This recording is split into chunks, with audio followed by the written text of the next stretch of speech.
નમસ્કાર વિદ્યાર્થી મિત્રો. નગર પ્રાથમિક શિક્ષણ સમિતિ ભાવનગર સંચાલિત શ્રી ગૌતમ બુદ્ધ પ્રાથમિક શાળા નંબર 55 ફુલસરમાંથી હું ભગીરથસિંહ ચૌહાણ આપ સૌનું ફરીથી આજના વર્ગમાં હાર્દિક સ્વાગત કરું છું. આપણે સામાજિક વિજ્ઞાન ધોરણ 7 નો અભ્યાસ કરી રહ્યા છીએ. એની અંદર આપણે એકમ 7 પ્રાદેશિક સંસ્કૃતિનું ઘડતર એ એકમનો આપણે અભ્યાસ કરી રહ્યા છીએ. એમાં આપણે ભારતની જે બોલીઓ છે એના વિશે આપણે ચર્ચા કરી હતી. આજે ભારતના ઉત્સવો, ભારત દેશ ખૂબ જ ઉત્સવપ્રિય દેશ. આપણા દેશમાં કહેવાય છે ઉત્સવ પ્રિય ખલુ જનાહા. આપણા દેશમાં લોકો ઉત્સવપ્રિય છે. આમ જોવા જઈએ તો એમ કહેવાય છે દરરોજ એક ઉત્સવ હોય. અલગ અલગ વિસ્તાર, અલગ રાજ્ય, અલગ અલગ પ્રાંતમાં અલગ અલગ ઉત્સવો ઉજવવામાં આવે છે. તો અહીંયા આપણે ભારતમાં અલગ અલગ પ્રાંતોમાં ઉજવાતા મુખ્ય ઉત્સવો વિશે આજે વાત કરવાની છે. તો શરૂઆત આપણે કરીએ જગન્નાથ રથયાત્રા. રથયાત્રા આપણને ખાસ કરીને આપણે ગુજરાતની અંદર તો રથયાત્રાથી ખૂબ જ આપણે પરિચિત છીએ. કારણ કે અષાઢી બીજના દિવસે આપણે રથયાત્રા આપણે અમદાવાદ જિલ્લામાં સૌથી મોટી નીકળે, ત્યારબાદ ભાવનગરમાં પણ આપણે મોટી રથયાત્રાનું આયોજન થતું હોય છે. તો ઓરિસ્સા જે છે એમાં જગન્નાથપુરીનું મંદિર આવેલું છે, ત્યાં આ રથયાત્રા નીકળે છે. તો જેની સાથે ધાર્મિક સંપ્રદાયો પણ જોડાયા છે. જેમાં ઓરિસ્સાના પુરી જે છે એમાં આવેલા જગન્નાથ સંપ્રદાય સુવિખ્યાત છે. ઓરિસ્સા રાજ્ય યાદ રાખવાનું કે જગન્નાથપુરીનું મંદિર છે એ ઓરિસ્સા રાજ્યમાં આવેલું છે અને એનો જગન્નાથ સંપ્રદાય છે એ એમાં જોડાયેલો અને જાણીતો છે. હવે આપણે એમ થાય જગન્નાથ એ શબ્દ બોલવી ને ત્યાં જ આપણને ખ્યાલ આવી જાય. જગન્નાથ એટલે જગતના નાથ, જગતના માલિક, સમગ્ર વિશ્વના પિતા. જે વિષ્ણુ ભગવાન છે એનો સમાનાર્થી શબ્દ છે. જગન્નાથ કયો કે વિષ્ણુ કયો એ બે એક જ છે, બરાબર. પણ જગન્નાથ એટલે જગતના નાથ. ઇતિહાસમાં જોઈએ તો 12મી સદીમાં ગંગવંશના રાજા અનંતવર્મને પુરી ખાતે જગન્નાથનું મંદિર નિર્માણ કરવાનો નિર્ણય લીધો હતો. આપણે ખ્યાલ જોઈએ કે જગન્નાથપુરીનું મંદિર જે છે એ 12મી સદીમાં ગંગવંશના રાજા અનંતવર્મને આ મંદિર બનાવવાનો નિર્ધાર કર્યો હતો. ઈસવીસન 1230માં રાજા અનંગભીંગ ત્રીજાએ પોતાનું રાજ્ય જગન્નાથને અર્પણ કરી પોતાને તેના પ્રતિનિધિ તરીકે ઘોષિત કર્યા હતા. જો પોતાનું રાજ્ય ભગવાન જગન્નાથને અર્પણ કરી દીધું, એના રાજા ભગવાન જગન્નાથ છે, પોતે એના એક પ્રતિનિધિ તરીકે રાજ્યનું શાસન કરશે. આપણને ખ્યાલ છે કે રામાયણની અંદર આપણે જોઈએ તો રામ ભગવાન જ્યારે વનવાસમાં ગયા ત્યારે ભરતજી એની પાછળ ગયા અને ભરતજીએ કીધું કે તમે મને પાદુકા, રામ ભગવાનને કીધું, પણ ભગવાને કીધું કે મેં તો વચન આપ્યું છે એટલે હું વનમાં રહીશ. એટલે પછી ભરતજી છે એ પાદુકા લાવી અને અયોધ્યામાં એનું પાદુકાનું સંચાલન કરે છે અને એ પોતે એના એક પ્રતિનિધિ તરીકે શાસન કરતા હતા. એ જ રીતે અહીંયા અનંગભીંગ ત્રીજાએ સમગ્ર રાજ્ય છે એ જગન્નાથજીનું છે એના પ્રતિનિધિ તરીકે પોતે શાસન કરે છે, એ રીતે એને ઘોષિત કર્યું હતું. ઓરિસ્સા જીતવા માટે ઘણા બધાએ આક્રમણકારો છે એ પ્રયત્નો કર્યા હતા. એમાં મુગલો, મરાઠાઓ, ઈસ્ટ ઇન્ડિયા કંપની એટલે અંગ્રેજોથી માંડી બધાએ મંદિર પર પોતાનું વર્ચસ્વ સ્થાપવા માટે પ્રયત્ન કર્યા હતા. એવું માનવામાં આવતું હતું કે મંદિર પર નિયંત્રણ મેળવવાથી સ્થાનિક લોક સમુદાય પણ પોતાનું શાસન સ્વીકારશે. એવું માનવામાં આવતું કે જે લોકો મંદિરના જે શાસન રાજા હોય એટલે જે સ્થાનિક લોકો હોય એ આપોઆપ એનું શાસન સ્વીકારે. એટલે બધાને એવું હતું કે જો મંદિર આપણે જીતી લઈએ, એના વહીવટ આપણે રાજા બની જઈએ તો આપોઆપ આખા વિસ્તારના લોકો આપણને સ્વીકારશે. પુરી એટલે કે જગન્નાથપુરીમાં દર વર્ષે એક વિશિષ્ટ રથયાત્રાનું આયોજન થાય છે. આપણે વાત કરીએ એમ કે રથયાત્રા છે એ આપણા સંવંત પ્રમાણે અષાઢ મહિનો છે, ગુજરાતી માસ છે, એમાં અષાઢ સુદ બીજ એટલે અષાઢી બીજના દિવસે એક રથયાત્રાનું આયોજન થાય છે. અને કહેવાય છે કે કદાચ સમગ્ર વિશ્વમાં એ સૌથી મોટી રથયાત્રા હોય છે. એમાં ભગવાન વિષ્ણુના અવતાર જગન્નાથજી રથમાં બેસી અને પુરીમાં પરિભ્રમણ કરે છે. એમાં આપણને ખબર છે કે 3 મૂર્તિઓ હોય છે એક રથની અંદર. ભગવાન શ્રી કૃષ્ણ એટલે કે જગન્નાથજી, એના ભાઈ બળદેવજી અને એના બહેન છે એની મૂર્તિ હોય છે. દેશ વિદેશથી અનેક લોકો આ ઉત્સવમાં સહભાગી થવા આવે છે. એટલે જગન્નાથપુરીનો ઉત્સવ છે, આપણે ટીવીમાં ને એમાં જોતા હોઈએ તો પગ મૂકવાની પણ જગ્યા ન હોય. મોટા મોટા 3 રથની અંદર 3 મૂર્તિઓ હોય છે અને બહુ માણસોની ભીડ, બહુ મોટી રથયાત્રા ત્યાં નીકળે છે. ત્યાર પછી અમદાવાદમાં ને પછી ભાવનગરમાં મોટી રથયાત્રાઓ નીકળે છે, એ આપણને ખ્યાલ છે. બધા હોંશે હોંશે એ રથયાત્રામાં ભાગ લે છે, પ્રસાદ આરોગે છે, બરાબર છે. તો જગન્નાથજીની રથયાત્રા છે એ ઓરિસ્સામાં ભગવાન જગન્નાથજી છે એ અષાઢી બીજના દિવસે રથયાત્રા નીકળે છે. ત્યાર પછી આપણે વાત કરીએ તો આવે છે હોળીની.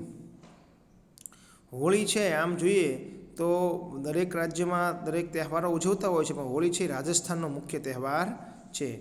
હોળીનો તહેવાર ભારતમાં ઉજવવામાં આવે છે. બધા આપણે પણ ગુજરાતમાં પણ હોળીનો તહેવાર ઉજવીએ છીએ, બીજા દિવસે ધૂળેટી ઉજવીએ છીએ, પરંતુ ઉત્તર ભારતમાં તેનું મહત્ત્વ વિશેષ છે. મેં તમને કીધું રાજસ્થાનનો મુખ્ય તહેવાર અને આસપાસના ઉત્તર ભારતના રાજ્યો છે એ પણ હોળી ઉજવે છે. આ તહેવાર 2 દિવસનો છે. આપણને ખ્યાલ છે કે 2 દિવસનો પહેલો છે એ હોળી, બીજો દિવસે ધૂળેટી. તો હોળીના દિવસે આપણને ખ્યાલ છે કે સાંજે આપણે લાકડા છાણા એ કરી અને રાત્રે હોળી માતા પ્રગટાવીએ છીએ, અને બીજે દિવસે ધૂળેટીનો તહેવાર, રંગોનો તહેવાર, આપણે ધૂળેટીની ઉજવણી કરીએ છીએ. આ દિવસે આસુરી શક્તિ પર સાત્વિક શક્તિના વિજય તરીકે ઉજવવામાં, આની પાછળ પણ એક કથાઓ છે, તમને ખ્યાલ છે. એ હોલિકા ની જે આખી વાત છે એ તમને પછી આપણે ક્યારેક વાત કરશું, કે અસત્ય ઉપર સત્યનો વિજય છે, પ્રહલાદ હિરણ્યકશ્યપુની વાત, એ આખી કથા એમાં જોડાયેલી છે. એટલે આસુરી શક્તિ ઉપર સાત્વિક શક્તિના વિજયની વાત છે એ આપણે હોળીમાં આવે છે. આ દિવસે સાંજના સમયે હોળીનું પૂજન કરી હોળી પ્રગટાવવામાં આવે છે. રાતના સમયે બધાએ હોળી માતાનું પૂજન કરે અને પ્રદક્ષિણા કરે છે. જેના આપણા સ્થાનિક વિસ્તારમાં તો જેના લગ્ન થયા હોય એ પણ હોળી માતાની પૂજા કરવા માટે ફરજિયાત આવે છે. એવો આપણા સ્થાનિક રિવાજ હોય છે. દરેકનો રિવાજો અલગ અલગ હોય છે. ધૂળેટીના દિવસે એકબીજા પર રંગો છાંટીને એની ઉજવણી કરવામાં આવે છે, બરાબર. તો બીજા દિવસે રંગોનો તહેવાર ધૂળેટી છે એને આપણે ઉજવીએ. કેસુડાનો રંગ હોય કે કોઈ પણ રંગ છાંટી અને આસુરી શક્તિ ઉપર દેવી શક્તિના વિજયની ઉજવણી કરીએ છીએ. હવે લઠમાર હોળી બરસાના, આ તો જે વાત કરી, પણ અલગ અલગ વિસ્તારની હોળી અલગ અલગ રમતા હોય છે. તો લઠમાર હોળી છે એ બરસાનામાં આવેલી છે. એ બરસાના છે એ ઉત્તર પ્રદેશ રાજ્યમાં આવ્યું છે, અને અહીંયા ઉજવાતી હોળી એ લઠમાર હોળી તરીકે ઉજવવામાં આવે છે. હવે તમને આપણે ઘણા ગીતોમાં પણ આવે છે કે રાધે રાધે રાધે બરસાને વાલી રાધે, જે ઘણી વખત આપણે ગીતો પણ સાંભળ્યા છે. તો આ બરસાના જે છે એ રાધાજીનું જન્મસ્થાન છે.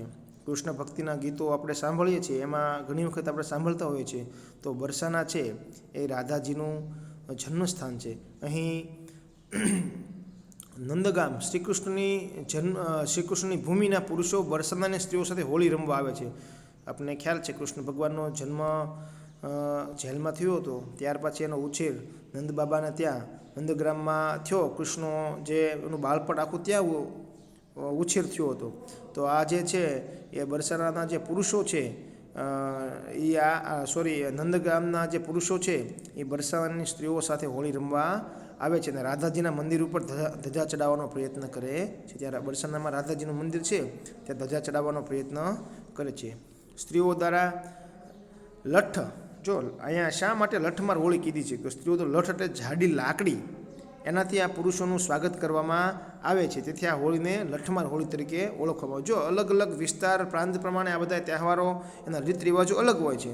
તો અહીંયા બરસાનામાં જે નંદગ્રામથી જે પુરુષો આવે છે એનું જાડી લાકડી અને લઠ એના દ્વારા સ્વાગત કરવામાં આવે છે, એટલે એને લઠમાર હોળી કહેવામાં આવે છે. આ બરસાના ઉત્તર પ્રદેશમાં આવેલું છે, ત્યાં આ રીતે હોળીની ઉજવણી કરવામાં આવે છે. ત્યારબાદ આપણે જોઈએ તો લોહડી. પંજાબ રાજ્યનો જે છે, આપણે ઉત્તર ભારતમાં રાજ્ય આવેલું છે પંજાબ, શીખ સંપ્રદાયના લોકોની વસ્તી ત્યાં ઝાઝી છે, અને શીખ લોકો આ તહેવાર ખાસ ઉજવતા હોય છે. તો લોહડીનો તહેવાર પંજાબમાં ઉજવવામાં આવે છે. પણ આ તહેવાર છે એ પણ હોળીને લગતો તહેવાર છે, પણ આ જે છે ને એનો સમયગાળો અલગ છે. શીખ સમુદાય દ્વારા આ તહેવાર 13મી જાન્યુઆરીના રોજ મકર સંક્રાંતિના પહેલાં ઉજવવામાં આવે છે. આપણને ખબર છે કે ઉત્તરાયણ છે એના તહેવાર એની તારીખ ફિક્સ હોય છે 14મી જાન્યુઆરી. બાકીના બધા તહેવારો છે એ આપણે ગુજરાતી મહિનાની તિથિ પ્રમાણે આવે છે. જે ઉત્તરાયણનો તહેવાર છે 14 જાન્યુઆરી એ અંગ્રેજી મહિનાની તારીખ પ્રમાણે આવે છે.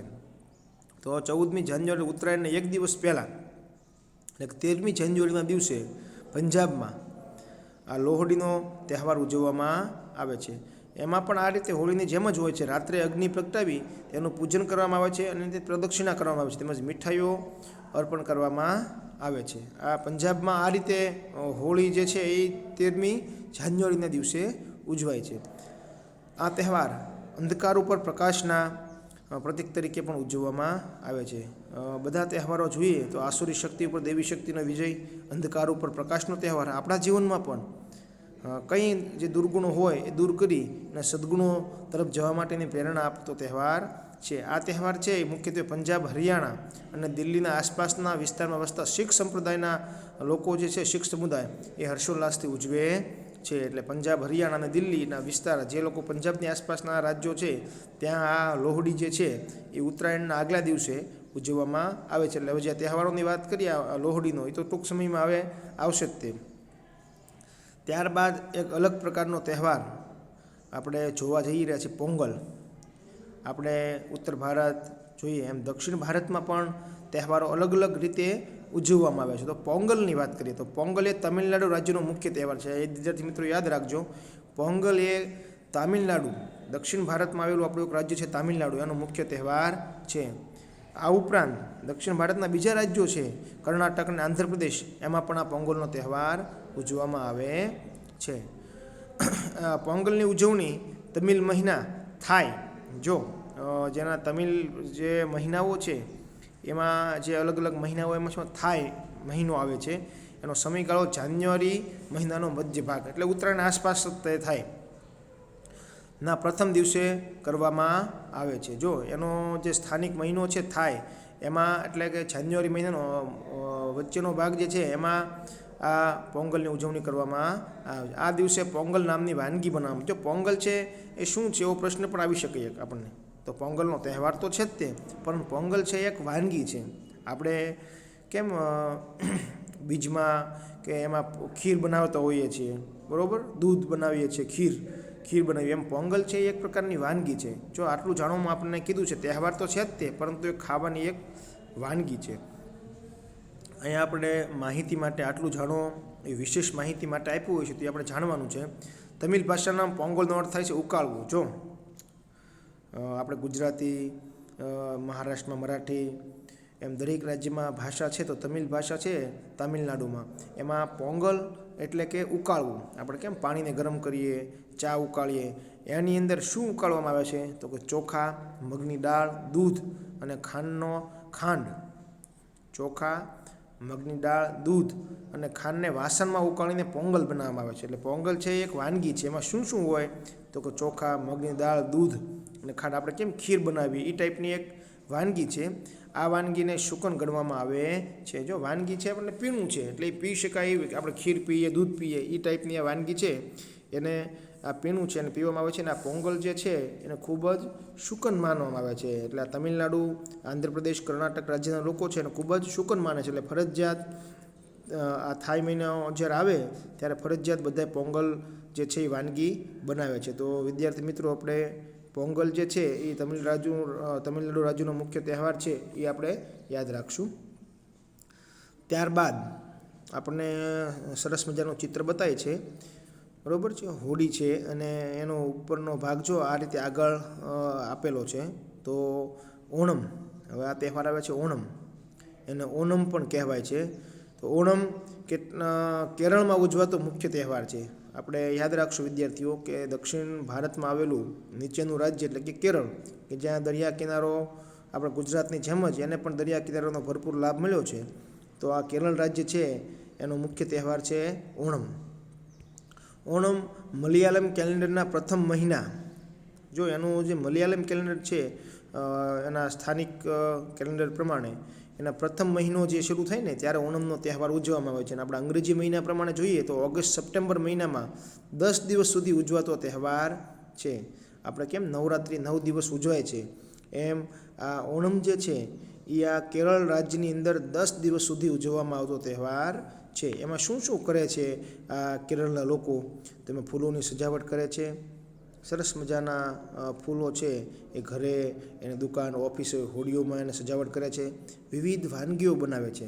આપણે દિવાળીમાં સરસ મજાની વાનગીઓ બનાવી છે, એમાં આ લોકો ઓણમમાં વાનગીઓ બનાવે છે. પછી નૃત્યોની રમઝટ, નૃત્યો એના જે સ્થાનિક કેરળ જે છે એમાં જે નૃત્યો છે એ નૃત્યોના કાર્યક્રમો હોય છે. પછી નૌકા સ્પર્ધા આ તહેવારની ખાસ વિશેષતા છે. આપણને અહીંયા અમે વાત કરીએ એમ ચિત્ર દેખાય છે નૌકા સ્પર્ધા. આ કેરળ છે એમાં ઓણમના તહેવારની અંદર નૌકા સ્પર્ધા એ આ તહેવારની ખાસ વિશેષતા છે. હોડીની અંદર સરસ મજાની હોડીને સજાવી હોય, ઘણા બધા સ્પર્ધાઓ છે, એક ટીમ તરીકે ભાગ લીધો હોય છે અને એ પણ એના પારંપરિક પરિવેશમાં એ બધાએ ત્યાં સ્પર્ધામાં ભાગ લીધો હોય છે. અને બે બાજુ જે નદી કે સમુદ્ર જ્યાં હોય સ્પર્ધા રાખી હોય ને બે બાજુ કેટલા બધા લોકો છે એ ત્યાં સ્પર્ધાનો જુસ્સો વધારવા માટે એને ત્યાં બેઠા હોય છે જોવા માટે સ્પર્ધા. ખૂબ જ રોમાંચક અને આનંદદાયી જે સ્પર્ધા છે એ આ સ્પર્ધા ઉજવવામાં આવે છે.